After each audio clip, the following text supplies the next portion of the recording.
Pasensya na anak, ha? Kasi hindi kita protektahan dahil lagi akong wala dito. Tay, hindi po totoo yan. Minahal niyo po ako.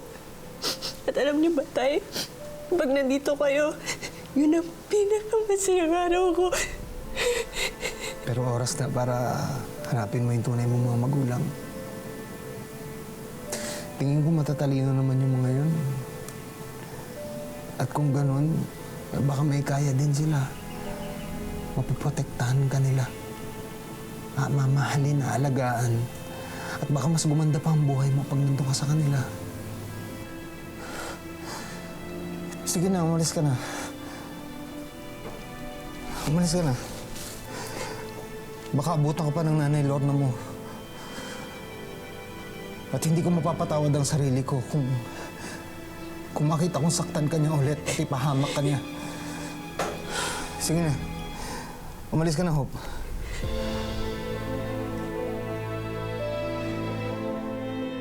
Basta huwag ka makakalimot mag-text o tumawag pag nahanap mo na sila.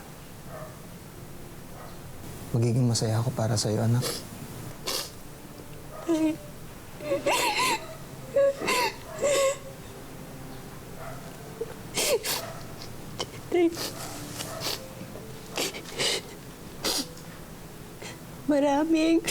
Maraming salamat po.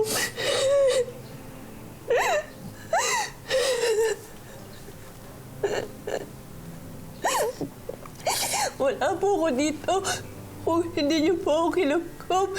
Hindi niyo ako minahal. Kung ako po magpipiliin, kayo po ang gusto kong maging tatay.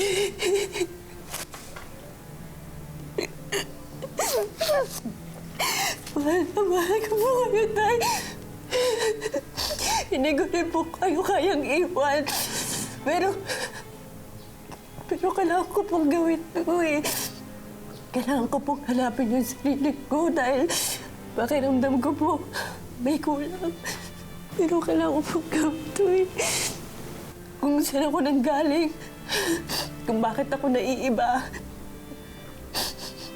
Kaya, Tay, babalik po ako. Aalamin ko lang kung sino ako. At pangako po, babalik po ako, magpapakilala po ko ulit sa inyo.